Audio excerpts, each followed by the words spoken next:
Oi pessoal, tudo bem com vocês? Eu sou a Keren e resolvi contar a minha história. Na verdade, eu já comecei a contar no outro canal, mas eu resolvi postar aqui também. Neste vídeo eu vou contar como descobrir a escoliose. Então assiste até o final e se você tem escoliose, comenta como foi que você descobriu a patologia, tá bom? Roda aí! Eu nasci em 1991, sem nenhuma alteração física, brinquei normalmente. Tem um episódio que minha mãe conta, eu tinha aproximadamente 2 anos, eu estava na mesa da cozinha e eu estava comendo e eu caí. Ela achou que era só mais uma queda, né? Porque criança costuma cair muito, né? Às vezes chora e tal, mas passa. Ela achou que fosse só mais uma queda dessa e não me levou ao médico nem nada, só que eu estava sentindo muita dor. Eu passei a noite com muita dor e gemendo muito.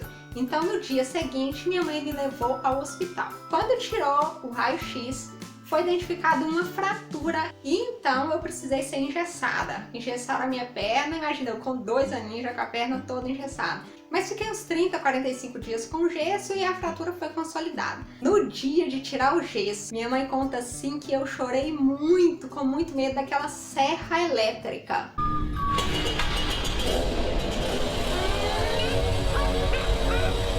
Por isso eu tive trauma de gente de branco. Eu vi alguém vestido de roupa branca, médico, dentista, eu sempre ficava com medo, achando que ia vir com a serra para me serrar. Quando eu tinha 8, 9 anos de idade, eu comecei a sentir uma dor muito forte no meu pé direito. E eu sempre reclamava dessa dor com meus pais. Só que assim, a gente não tinha plano de saúde, sabe? A gente dependia do SUS. E o SUS, a gente sabe como que é, né? Hoje o SUS, ele é ainda muito melhor do que na época que eu era criança. Então eu reclamei muito até que teve um dia que minha mãe e meu pai, eles me levaram na Santa Casa e eles me prescreveram um medicamento, Dorflex, só para aliviar a dor naquele momento. Só que assim, não identificaram a causa da dor, não fizeram nenhum exame de imagem, nem nada. E aí nós fomos em outro hospital e na época, exatamente naquele dia, o hospital estava em greve, era uma greve geral dos médicos, então eles não puderam me atender. Até que nós conseguimos começar o tratamento no Hospital da Baleia. E lá no Hospital da Baleia foram feitos os exames de imagem, diagnosticou que um osso do meu pé, que é o osso navicular, ele havia crescido além do que deveria. E por isso eu estava sentindo aquela dor. Então o ortopedista prescreveu que eu usasse palmilha, que é uma dessa palmilha aqui. Essa palmilha aqui é antigona, velha mesmo, mas era uma palmilha dessa.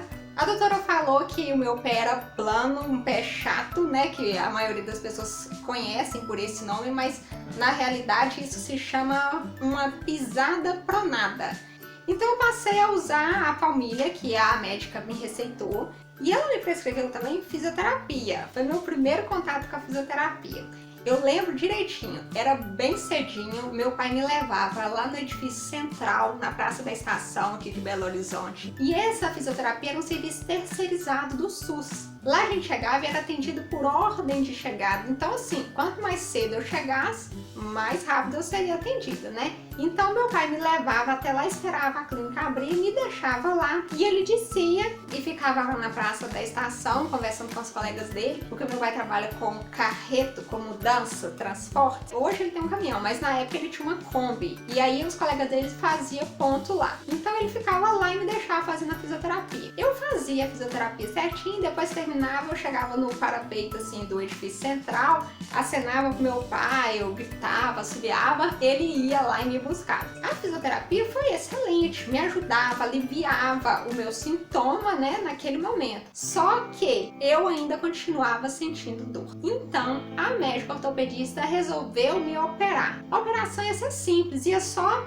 raspar aquele osso que tinha crescido a mais e por isso estava gerando dor. Então marquei a cirurgia, fiz todos os exames e tal. E aí a cirurgia foi autorizada tudo pelo SUS, tá? Eu ia ser operada lá no Hospital Evangélico. Só que quando assim eu ia pra operar mesmo, eu desisti de operar porque meu pé parou de doer. Aí eu deixei pra lá e nunca mais eu voltei. Um detalhe assim que todo mundo lá na clínica era assim adulto, entendeu? Eu era a única criança lá. Eu não lembro direito a idade assim, mas eu lembro que eu olhava para as pessoas tipo, o que eu tô fazendo aqui? Eram todas pessoas assim, de 30, 40, 60 anos, idosos, sabe? E aí todo mundo ficava olhando pra mim, tipo, o que que essa menina tá fazendo aqui? Continuei minha vida normal, frequentando o colégio. Na escola eu brincava de tudo, jogava vôlei, peteca, corria. E eu sentia um incômodo ao correr. Sabe, quando eu corria muito, eu sentia uma dor nessa região assim do diafragma. Então eu falava com o professor, sabe, que eu não tava dando conta mais de correr. E ele, vai, corre, corre. Eu não tô dando conta, eu senti muito dor, então, vai. E aí eu continuava assim, urrando de dor. Tá doendo! Eu sei que tá doendo, mas continue. Vamos lá, Brock! Você consegue! Vamos, Brock! Vamos lá! Olha, só mais um pouco! Vamos lá, Brock! Continue! Até que chegava um ponto assim que eu não tinha mais fôlego, eu parava, sentava e esperava eu recobrar as energias.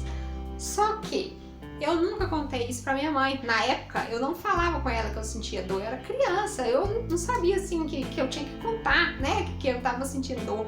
E o professor, ele nunca também falou com meus pais. Hoje eu vejo assim a falta de preparo dele, né, na época. Porque ele deveria ter falado com a minha mãe, com meu pai, falou assim, olha, ela tá sentindo dor quando tá correndo demais, vai ao médico, olha aí o que é isso. Com certeza o médico ia tirar um raio-x, né, do meu tórax e iria diagnosticar a minha escoliose. Mas não aconteceu isso.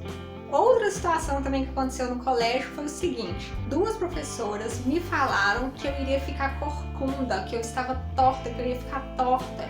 E isso me magoou muito, sabe? Na época eu contei pra minha mãe foi até a escola pra tirar satisfação, né? Como assim? Você fala que minha filha vai ficar corcunda, que minha filha tá torta. Aí a professora explicou, falou assim, olha, ela fica muito torta na cadeira, ela fica sentando torta e tal. Mas, gente, vamos falar sério. Quem que não fica torto sentando naquela cadeira dura de madeira no colégio 4, 5 horas direto? Não tem ser humano no mundo que aguenta. A gente vira pro lado, vira pro outro pra ver se alivia um pouco assim, alguns pontos de pressão, ainda mais eu assim, super magra. Então assim, inclusive, eu sou contra toda a cadeira dura de escola, de faculdade, porque nenhum aluno merece sentar num negócio duro daquele. Tem que ser cadeira macia, cadeira acolchoada, confortável, para amenizar um pouco a dor, né, de quem fica 4, 5 horas sentado naquela cadeira. Quando eu tinha 10 anos de idade, o meu irmão nasceu. E a minha mãe, ela passou mal depois que ele nasceu. Então eu tive que cuidar do meu irmão. Eu carreguei muito ele. E aos meus 12 anos de idade, um belo dia, eu estava sentada na cama, de costas, e meu pai chegou e viu que algo estava anormal na minha coluna. E aí ele falou com a minha mãe, Regina, o que está acontecendo aqui com a coluna da Kelly? Quando a minha mãe viu, eles viram que a minha coluna estava deformando, que é aquela giba ou gibosidade, né? Que é causado pela escoliose, porque as vértebras rodam, automaticamente as costelas rodam e formam essa parte mais alta de um lado da coluna. A minha mãe tinha uma amiga enfermeira e ela conseguiu uma consulta no centro de saúde aqui em Belo Horizonte. Fomos lá, consultamos com o médico e ele falou que o que eu tinha se chamava escoliose. Indicou que eu fizesse natação. E fomos encaminhados para começar o tratamento no Hospital das Clínicas, em Belo Horizonte. E lá eu fiz o meu primeiro raio-x. Esse aqui é o meu raio-x, na época já com 42 graus. Eu vou deixar um vídeo depois no final falando sobre a escoliose. Assiste lá. A escoliose até 20 graus, ela é leve. De 20 a 40, ela é moderada. Acima de 40, ela é considerada uma escoliose grave. E a minha já estava 42. E a partir de 40 é indicado o tratamento cirúrgico. Antes dá para usar o colete, mas a minha já não dava mais. Lembra do caso que eu contei sobre a dor que eu estava sentindo no pé, com 8, 9 anos de idade? Pois é. Hoje eu vejo que a médica, ela não agiu corretamente. Por quê? Porque a maioria dos médicos, eles veem a gente como segmento. Tem o médico que olha o pé, tem o médico que olha o joelho, o médico que olha o quadril. Precisa sim de médicos especialistas em um segmento do nosso corpo, é super importante isso. Só que a maioria dos médicos não tem um olhar pra gente como um todo.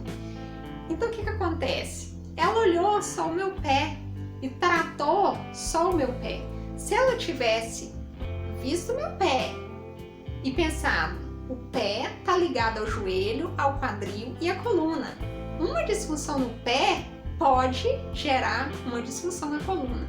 Ela teria solicitado um raio-x para ver minha coluna como é que estava. Ou teria pedido para que eu caminhasse no corredor do hospital e ali ela com certeza teria visto a minha escoliose. E na época, com 8, 9 anos, a minha escoliose estava aproximadamente com 30 graus. Um grau que dava para ser usado o colete. Mas enfim, eu não sabia de nada, criança, sem informação nenhuma, minha mãe também não tinha informação, a gente não tinha computador, não tinha acesso à internet igual a gente tem hoje. No próximo episódio eu vou te contar como foi o meu tratamento conservador. E eu também vou colocar algumas fotos da minha coluna na época. Aqui eu vou deixar o vídeo onde eu conto tudo sobre a escoliose. E se você tem escoliose ou conhece alguém que tem, aqui na descrição do vídeo eu vou deixar o link para o meu grupo no Facebook, que é o Clube dos Parafusados. Entra lá e participa. Até o próximo vídeo!